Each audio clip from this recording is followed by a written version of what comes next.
అన్న నందమూరి తారక రామారావు గారి 30వ వర్ధంతి నిజంగా 30 సంవత్సరాలు గడిచినాయా అనిపిస్తుంది. ఎందుకంటే ఆయనకి మరణం లేదు. ఎన్టీ రామారావు గారు భౌతికంగా లేకపోయినా ఆయన మానసికంగా తెలుగు ప్రజల మధ్యనే ఉన్నాడు.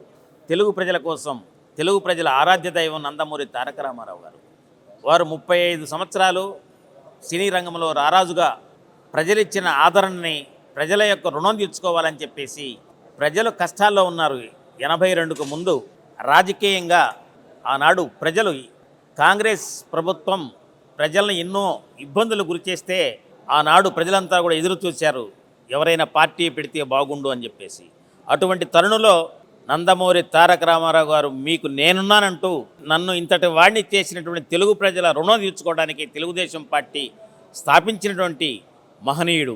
తెలుగుదేశం పార్టీ స్థాపించి చైతన్య రథం మీద 9 మాసాలు రాష్ట్రమంతా తిరిగి ప్రజలను చైతన్యవంతులు చేసి అధికారంలోకి తీసుకొచ్చిన తర్వాత సామాన్యులకి తినడానికి తిండి, కట్టుకోవడానికి బట్ట, ఉండడానికి నీడనిచ్చినటువంటి మహనీయుడు ఎన్టీ రామారావు గారు. రాజకీయాల్లో విప్లవాత్మకమైన మార్పులు తీసుకొచ్చారు. రాజకీయం అంటే రాజకీయ పార్టీలకు, కుటుంబాలకు సంబంధం ఉన్న వారికే రాజకీయాల్లో అవకాశం ఉండేది. అటువంటిది కాదు. ప్రజాసేవ చేయడానికి సామాన్యులు కూడా రాజకీయాల్లోకి రాణించే విధంగా చేసినటువంటి మహనీయుడు ఎన్టీ రామారావు గారు. అందుకే ఆ రోజున చదువుకున్నటువంటి డాక్టర్లకి, లాయర్లకి, విద్యావంతులకి రాజకీయాల్లో అవకాశం కల్పించి ప్రజాసేవ చేయాలని చెప్పేసి శాసనసభ్యులంటే హైదరాబాదు పరిమితం కాదు, ఎంపీలంటే ఢిల్లీకి పరిమితం కాదు, శాసనసభ్యులంటే మీ నియోజకవర్గాల్లో ఉండి ప్రజలకు అందుబాటులో ఉండి ప్రజల కష్టాలను తెలుసుకొని ప్రజలకి ఏ అవసరం ఉన్నా కూడా తీర్చాలని చెప్పి ఒక కొత్త నిర్వచనం ఇచ్చినటువంటి మహనీయుడు ఎన్టీ రామారావు గారు. అదేవిధంగా ఎంపీలంటే మీరు ఢిల్లీకి పరిమితం కాదు, రాష్ట్రానికి కావాల్సిన నిధులను, అదేవిధంగా ప్రాజెక్టులను తీసుకురావాల్సిన బాధ్యత మీది, ఢిల్లీలో కూర్చొని వ్యాపారాలు చేసుకోవటం కాదని చెప్పేసి కొత్త నిర్వచనం ఇచ్చి రాజకీయాలంటే ఈ విధంగా ఉండాలని చెప్పేసి తెలియజెప్పినటువంటి మహనీయుడు.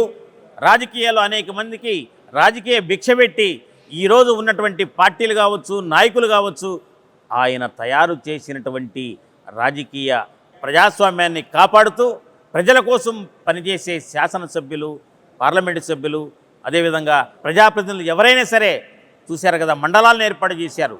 సర్పంచ్ అంటే ఏ విధంగా ఉండాలి, మండలాలు ఏ విధంగా ఉండాలి, నియోజకవర్గం ఏ విధంగా ఉండాలని ఒక కొత్త నిర్వచనాన్ని పరిచయం చేసి ముందుకు తీసుకుపోయి వారి సిద్ధాంతాలని నేడు చంద్రబాబు నాయుడు గారు కొనసాగిస్తూ, తెలుగుదేశం పార్టీ ఆ రోజు అనుకున్నారు ఏముందిలే సినీ నాయకుడు ఇది తాత్కాలికంగా ఉంటుంది, అధికారంలోకి ఉండదని చెప్పేసి అన్నా కూడా దాన్ని ఛాలెంజ్గా తీసుకొని ఇందిరాగాంధీ గుండెల్లో రైళ్లు పరిగెత్తించినటువంటి నాయకుడు ఎన్టీ రామారావు గారు. అప్పుడు తెలిసింది రాజకీయం అంటే ఏంటో. అప్పుడు ప్రజలందరూ కూడా చూడండి, ఆడపడుచులకి జనాభాలో సగభాగం ఉన్నటువంటి ఆడపడుచులు కూడా రాజకీయాల్లో ఉండాలని చెప్పేసి వాళ్ళకు కూడా 33% అవకాశం కల్పించి విద్యారంగంలో కూడా వాళ్ళు బాగా చదువుకొని రాణించాలని చెప్పేసి వాళ్ళకి ఆస్తిలో సమాన హక్కు కల్పించి విద్యారంగంలో కూడా వారు ముందుకు పోవాలని చెప్పేసి ప్రత్యేక మహిళా విశ్వవిద్యాలయం స్థాపించినటువంటి మహనీయుడు. నిజంగా 30 సంవత్సరాలు గడిచాయంటే నమ్మలేకపోతున్నాం. ఆయన ప్రజల మధ్యన ఉన్నాడు. చూశారు కదా, ఆయన నటించినటువంటి సినిమా పాత్రలు, ఆ పాత్రలో జీవించేవారు. ఆయన ఏ నటన చేసినాడో దాంట్లో జీవం కలిగి ఉండేది. నిజంగా వేసేవాడు ఆ పాత్రని. దేవుని రూపం తెలియని మనకి వెంకటేశ్వర స్వామి అంటే ఈ విధంగా ఉంటాడు, శ్రీకృష్ణుడు అంటే ఈ విధంగా ఉంటాడు, రాముడు అంటే ఈ విధంగా ఉంటాడు, భీముడు అంటే ఈ విధంగా ఉంటాడని చెప్పి తెలియజెప్పినట్టు మహనీయుడు ఎన్టీ రామారావు గారు. అందుకే ఆయనకు మరణం లేదు. ఆయన కారణజన్ముడు, యుగపురుషుడు, విశ్వవిఖ్యాత నట సార్వభౌమ. అందుకే నందమూరి తారక రామారావు గారికి ఈ 30వ వర్ధంతి సందర్భంగా నేను విజ్ఞప్తి చేస్తున్నాను, వారికి భారతరత్న ఇవ్వాలని చెప్పి కోరుకుంటూ వారికి ఇదే ఘనమైనటువంటి నివాళిని అర్పిస్తున్నాను.